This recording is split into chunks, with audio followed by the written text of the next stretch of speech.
You have to remember that businesses build and businesses grow at different rates. Most of the time, the more work you put into something, the faster your business will grow. So if you're only, say, engaging with your clients, if you're only posting content every now and then yeah, your business is going to build a lot more slowly than someone who is working on it full time, kind of like non-stop every day of the week. Okay, so that's just kind of a general rule of thumb. Another thing you want to be looking at if you're concerned that your business is going too slowly is what the things that you are focusing on, what are you focusing on? Because if you are spending, say, 30 hours a week on your business, but you're focusing on the wrong thing, it's not going to get you any results. Okay, you need to be focusing on the things that are going to get you the results. Like I said, it's hard to answer these specifically when I don't know the kind of the ins and outs of these people's businesses. But what I would say is you have to make sure that you are focusing on the right things. So if you are spending 10 hours a week on building your own website, that's not going to get you clients, all right? It might eventually, but you could be doing much more productive stuff now in order to get clients. You could be producing shit hot content that stands out from the crowd. You could be doing videos. You could be sending voice notes to new connections that you've got just to add more of that personal touch. So make sure that you're focusing your time and energy on the right things to build your business. But also remember that building a business takes time. You are in it for the long game. So if you're concerned that you haven't got, say, 5 clients within like a month or two, please don't worry about that. Everybody's journey is different. Have patience and remember that you are in this for the long game, okay? This is one of the things that I see in the VA world at the minute that really, really pisses me off, to be honest with you. So you'll get a virtual assistant, they'll work crazy, crazy hours, they'll get to say they'll get to a couple of 5 grand months, sorry, £5,000 months, that's the kind of the Northern Iron me coming out. And then they're thinking, right, okay, I can now be a coach. Getting a couple of 5K months or 8K months or whatever it is, that's one thing. And yes, that is impressive. But getting that consistently, so say getting that amount over, say, 5 or 6 months, that is a totally different ball game. If you work your absolute arse off for 1 month or two, it's not that difficult to say get a £5,000 month, but to get it consistently, that is a whole different challenge in itself. So what I would say, if you want to get to these consistent months where you're earning kind of like quite big money consistently, first thing you want to do is make sure you look after the clients that you already have.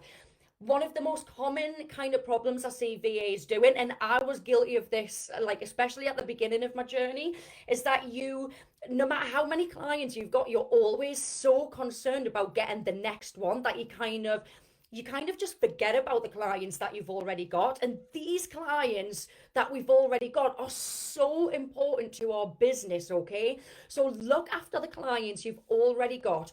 Go above and beyond for them. Impress the shit out of them. They will be much more likely to stay with you long term and they will be much more likely to refer you to other people. So that's the first thing. Look after the clients you've already got. Second thing, always make sure you have a steady flow of leads coming in. Again, this is something I've seen time and time again, and it goes across so many businesses as well. Someone will say a business will get really, really busy. So, say for instance, a virtual assistant will become fully booked, and because they are so busy, they will all of a sudden stop showing up on social media. Their online presence will just disappear and any new leads will kind of just dwindle away. Then once, say, one or two of their current clients decides to leave, because it can and it does happen, people's circumstances change all the time. So even if you're an amazing virtual assistant, you will lose a client at some point. That's just the way it is.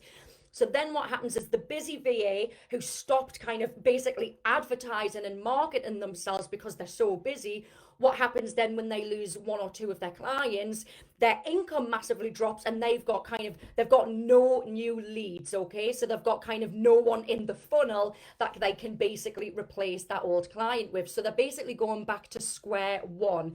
So if you want to keep these consistent, say, 5 to 7,500 pound months, and no matter what you want to earn, to be honest with you, always make sure that you have a steady flow of leads coming in. So no matter how busy you get, even if you're fully booked and you're at capacity, make sure you keep that online presence. It's something that so many, especially kind of like one person businesses do, self-employed people, they get too busy and then the social media just goes to the back of their mind. They forget about it. And then when they lose some of their current clients, they think, shit, okay, I'm basically going to have to start all over again. Now, again, if you want to get to these consistent, say 5 to 7.5, even 10K months, if you really, really want to start scaling your business, start hiring associates, okay? You want to start outsourcing yourself, because as a one person business, there is only so much you can do. And trust me, you do not want to be working all of the hours that God sends.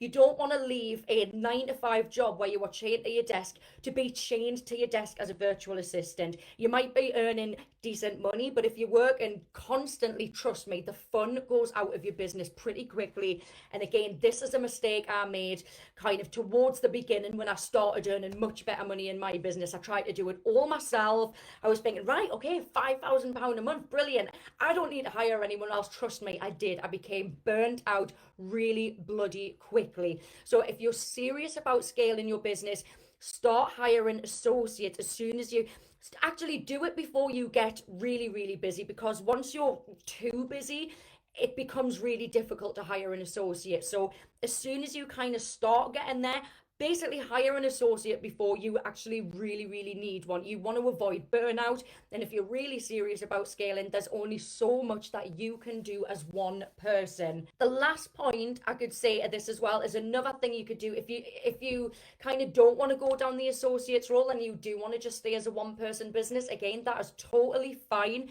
Many people don't like managing people, and that's totally understandable. So if you want to scale your business and earn more money, but you do want to stay as a one person business, specialize in a skill, become the master at that skill, and then you can charge more money. Okay, if you are seen as, say, the WordPress master, you can charge a hell of a lot more per hour or per package than a general virtual assistant. If you become an absolute expert in community management, say for membership sites, then you can probably charge a lot more than a general virtual assistant, okay? Because you are going to be seen as the specialist in that area. I love this kind of analogy. I think that's what you call it. So basically, you have to imagine it this way. Say you need surgery on your knee. Would you go to your general doctor, your general GP, or would you go to a knee specialist?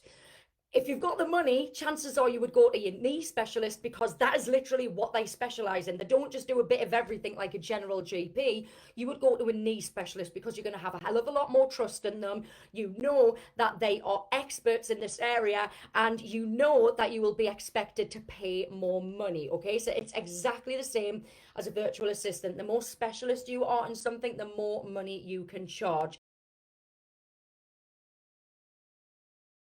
So this is an awesome question, and it's one that I've had quite a lot in the past as well. And to be honest, at the beginning of my journey, it's one that I used to ask because I didn't have a bloody clue. So what I would say is, if you've got a niche, if you already know what your niche is, you're going to find this so much easier, because all you need to do is simply find out where your ideal client hangs out the most. So let's say it is for a wedding photography business. They're probably going to be much more likely to hang out on Instagram than they are LinkedIn. Okay, so if you've already got a niche, do a bit of research, find out where your ideal client hangs out the most, and focus most of your attention on that platform. Now, if you don't have a niche, and that is completely fine, if you don't have a niche and you're more of a generalist at the moment, what I would say is, please don't try and focus on all platforms all of the time. You're spreading yourself too thin, and if you're kind of if you're spreading yourself too thin, you're going to be doing a much more crappier job on all of them than if you were to focus all of your attention on one or two platforms at a push. So if you're a generalist virtual assistant and you're wondering which social media platform to hang out on the most, choose one or two. What I would say is find the one that you're the most comfortable with and focus most of your attention on that. But do not try and do everything on all platforms. One, it's very, very time consuming. Two, it's really freaking draining, okay? So personally, the one you guys that already know me, you will know that LinkedIn has always been my platform of choice. I've personally always, I mean, I just love it. I've found some I've had some really great relationships with people on there.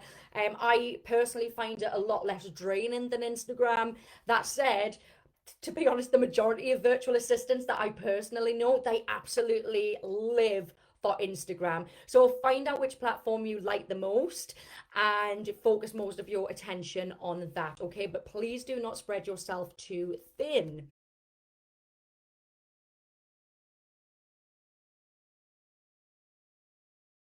There's a few points I want to say to you here, Ola. So first of all, again, think about what exactly you are focusing your time and energy on. Are you focusing it on the right things? If you're spending hours just building your website or hours on doing graphics to make really pretty posts, yes, those things are nice to have, but they're not directly going to get you clients, at least not at the beginning. What you really want to be focusing on is making those relationships, having a really strong presence on social media, showing up consistently. So make sure that you're spending your time and energy in the right places.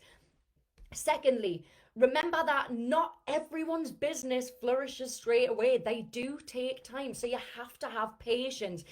If you've been focusing on your business for, say, 3 weeks and you're still thinking, shit, like I haven't got any clients yet, please don't worry about that too much, okay? Everyone's journey is different, remember. I know that there are so many virtual assistants out there and so many virtual assistant coaches out there who are saying, like, okay, I got to save 10 grand months within 3 or 4 months, and that is amazing. But the reality of it is that happens for not it doesn't happen for everyone, okay? They might have had, say, entrepreneur parents. They might have just had an amazing network at the very beginning. So if your business is building up a little bit slower than others, don't worry about that too much because everyone's businesses build at different rates. So you have to have a bit of patience. And again, remember, this business, you are building it to be it in the long game. So just because it hasn't built up within 5 minutes, please don't worry about that too much. Next thing I would say is that if you only have a very limited amount of time to spend on your business, chances are it's going to build up slower than someone who is working on their business full time. So, and I know how hard, I mean, I haven't got a baby, but when I was working my 9 to 5 and then I was doing my VA business as well, by the time I got home, it would take me like, say, an hour to get home.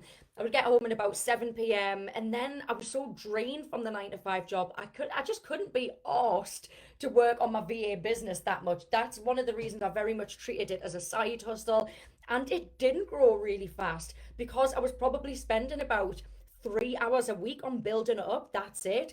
So if your time is very limited, then yeah, it is probably going to grow a lot slower than someone who is working on it full time. So that is to be expected. Now, the last thing I want to say to you is, and this is to all of you as well, because so many people, it still surprises me how many people forget to do this. Make sure, and obviously I know if you're employed, it can be a little bit trickier to do this depending on what your contract says, but if you are allowed, when you start your virtual assistant business, make sure that you are constantly reminding everyone about what you do. So that's friends, that's family, everyone. Don't just put one post on your personal Facebook saying, hi guys, right, so I'm a virtual assistant now. Don't just do that one post and expect people to come kind of like banging down your door asking for your services. This is something you really need to be kind of basically pushing down people's throats as much as possible. So remind people what you do at every opportunity. So many people forget to do this. That might be kind of on Instagram all of the time, but when I say, well, have you told your friends and family what you do? They'll say, oh, well, yeah, at the very beginning, but that's it, okay? For friends and family, and you might be thinking, well, friends and family, that they're not entrepreneurs, they don't know any business owners. I guarantee you, someone in your friends and family, if they are not a business owner, at least one person out of your friends and family will know a business owner. And at some point, there is a chance that they might need a virtual assistant. Okay, so make sure that you are constantly reminding people. But yeah, so the main thing to take away from that, when you're trying to build up a business and you've already got a job and you've got a baby and your time is very limited, of course it's going to be more difficult. It is probably going to build up a lot slower than someone who's spending hours and hours and hours and hours on it a week. But the limited time that you have got to spend on your business, make sure that you are spending it in the right way, okay? Don't worry about fannying on building a website and spending ages and ages on that every week. Get yourself out there on the social media platform of your choice. Get to building genuine relationships, build great value added content, and stay consistent with it as well. And with that limited time you've got, if you use it in the best way possible, your business will start to build. Don't panic if you are still unsure who your ideal client is or what niche you kind of want to go down. Don't let that stop you from building your business, because there are a lot of generalist virtual assistants out there who've become very successful. Obviously, having a niche is very helpful, and it can mean that you can charge a much higher, say, hourly rate or much higher packages, but don't worry too much about it. That said, if you are really, really, really wanting to have a niche, first thing I would say is, what are the kinds of people that you like working with? So basically, you can niche in two ways. You can either niche with a certain industry, or so basically say like working for business coaches, but basically you can niche within a certain industry, or you can niche within certain services, so say podcast management, or Facebook group management. Okay, so have a think about that first of all. Which kind of road do you want to go down? And then think about the things that you actually like to do as well. Personally, for me, I love doing podcast management. I hate doing any sort of bookkeeping and accounting stuff. So, bookkeeping and accounting as a niche would be literally like my idea of hell. But podcast stuff, I love that. So, say for instance, if you loved podcast management, you love listening to podcasts, and you really love reading the show notes, and you think you might like creating the audiograms and writing the show notes yourself, that could be a road to go down. And then what you would do is basically master the hell out of that. So you would become, say, a podcast management expert. Now, the thing is, as well, is if you choose a niche and then you say get a few months in and you realize that you just don't enjoy it anymore and you want to change your niche, that is absolutely fine. Your niche, your ideal client, it is not set in stone, okay? Remember that.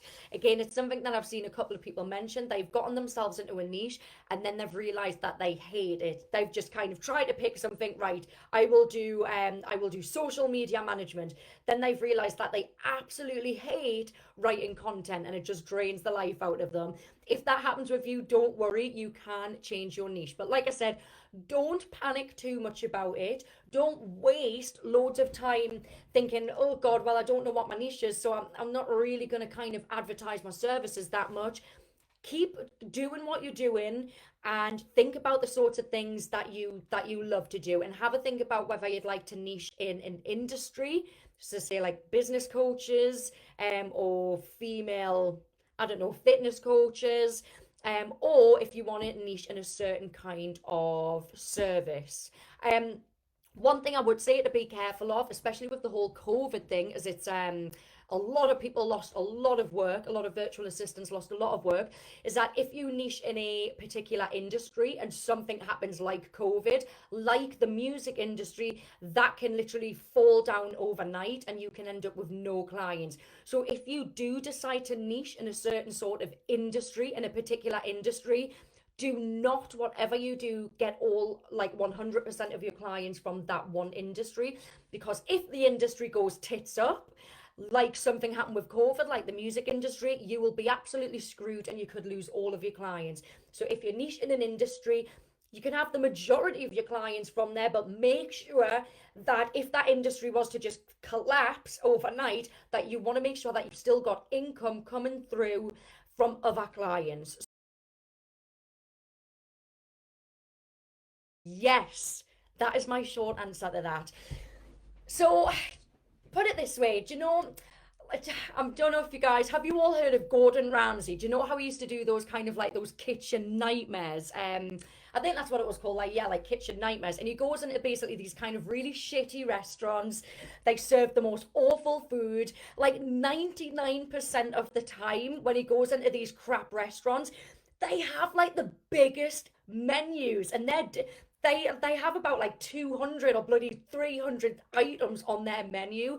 And one of the reasons that they are so crap is because they are offering so much that they aren't giving themselves a chance to get amazing at a few items. Does that make sense? So it's kind of like that thing. If you are trying to be good at absolutely everything, you're probably not going to be amazing at any of them.